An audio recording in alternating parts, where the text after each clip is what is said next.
Crime and corruption is a major problem around the world, and government authorities are doing what they can to stop it. In some countries, like in Australia, we call it the underbelly. And it kind of implies what's beneath the surface and what's actually happening.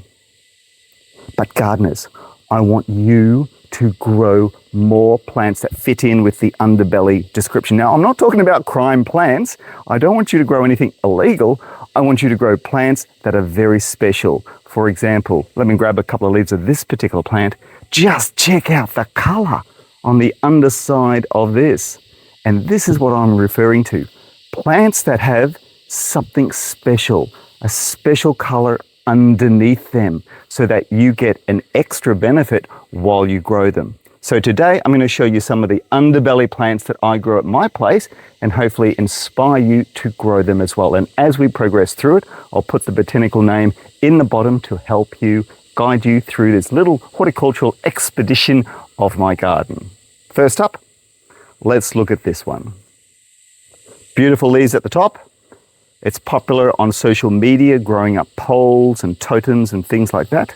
I grow it outdoors, and of course, the foliage underneath is absolutely impressive.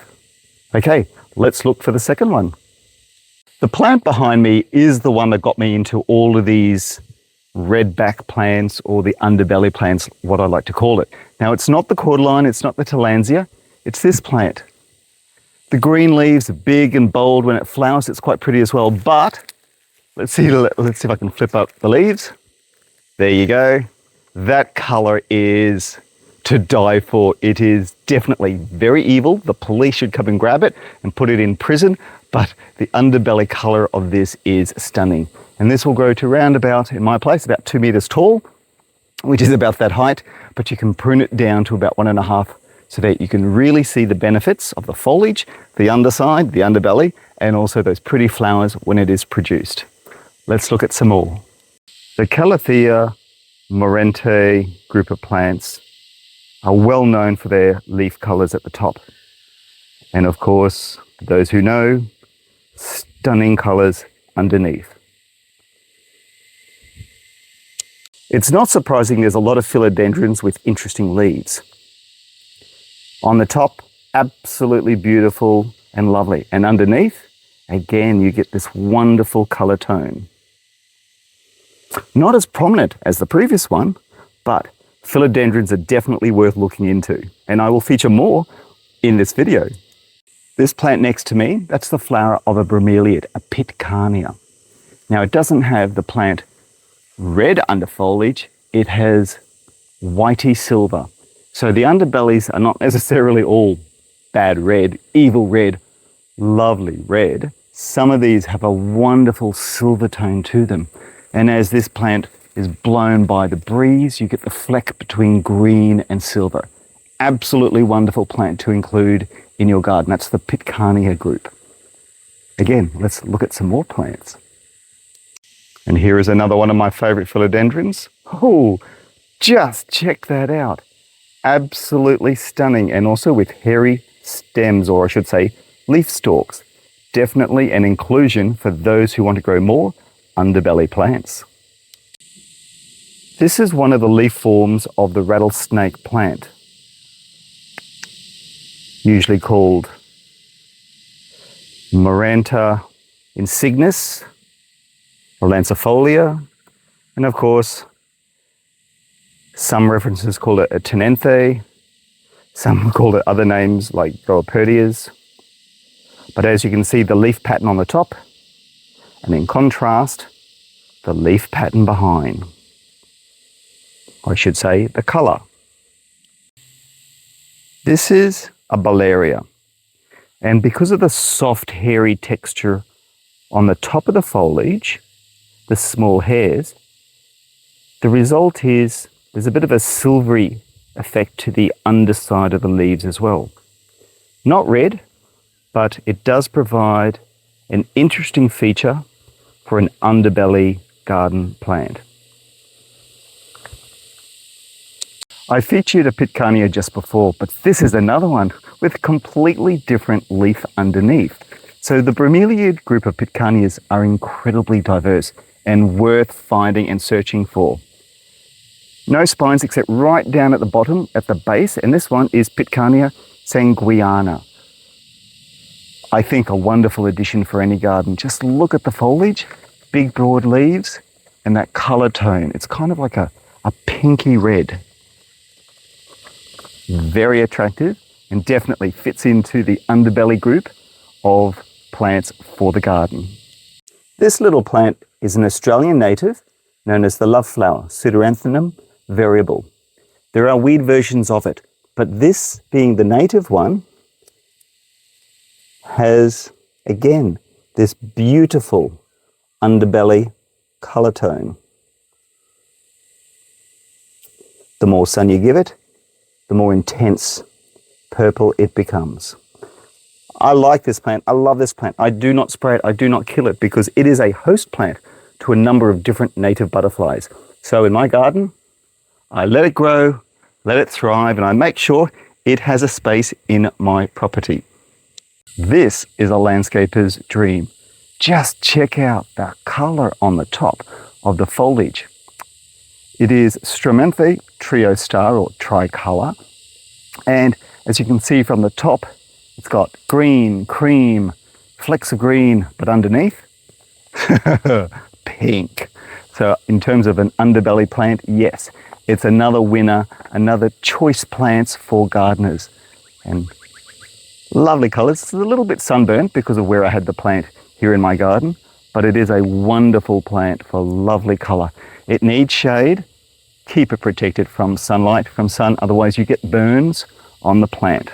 Now let's see what else I can find in my garden to show you the underbelly plants. This is my propagating area of alocasias and philodendrons, to which I've got all the different mixes, and I split and I divide the bulbs.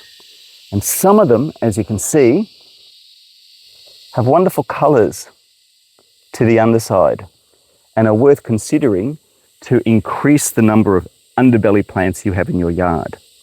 Some of them, it's the leaf patterns behind, it's the veins that you get to see. But if you're a collector, I'm sure you've realised the philodendrons and alocasia group are a wonderful group of plants to grow to increase the underbelly element in your garden. Here are two forms of plants known as Ctenanthe or Maranta burle-marxii.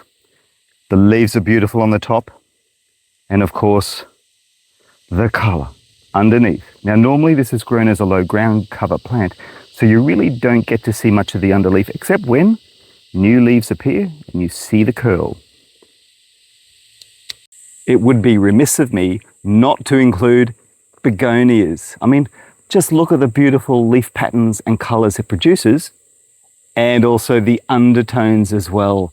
Stunning, truly stunning plants these are.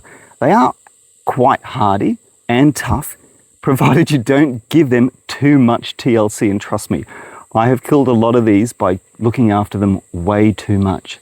So a bit of tough love, make sure these underbelly plants achieve the best colours possible. Though I do love to grow all of the tropical and subtropical plants in my garden, I also collect plants from warm temperate areas and experiment with those in the garden. And one of those plants with the underbelly is this. It's part of the Plectranthus group. And as you can see, again, almost the same colour as my shirt. Plants can be anything from a ground cover to a tree, mostly shrubs, but this is something that anyone could grow in a cooler climate quite successfully. And part of the Plectranthus group is that they have those beautiful little bluey white flowers which the native bees absolutely adore, and the honeybees as well. So it's worth checking if you want a ground cover. And it is a vigorous ground cover, but you will get this wonderful colour tone. The more light you give it, the more intense the colour.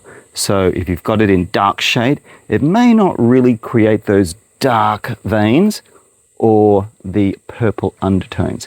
It's something worth considering. Light is a big factor when it comes to the colour of the underbelly tone.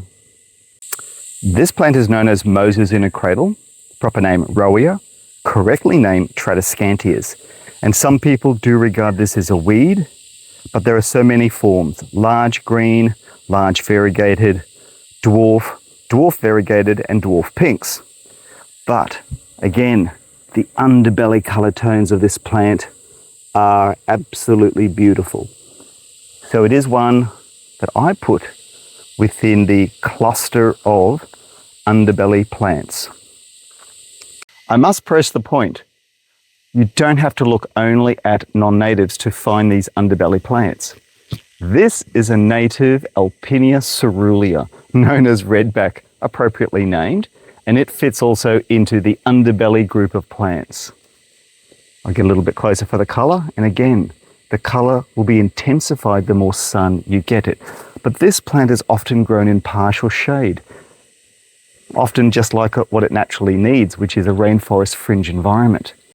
One of the plants I really must put in this list is this beautiful little low-growing herbaceous border plant with these beautiful striped leaves, almost furry feeling. I love this because of the textural feel, the appearance of the foliage, the cute little pinky purple flowers that it produces, but just check out the underside. It definitely fits into the underbelly group of plants that I'm encouraging people to grow more of. So I haven't showed every single plant that I've got growing, and I have by far haven't got every single plant that has a red underbelly. So if you grow some that I haven't included, please add them into the comment section. I would love to see them. I'd like to research them. I'd like to find more about those particular plants. I'm a bit of a collector if you haven't guessed already. So hope you've enjoyed my introduction to the underbelly plants, and if you have, please subscribe, and I look forward to doing another video for you tomorrow. So these are part of the daily YouTube videos on plant horticulture.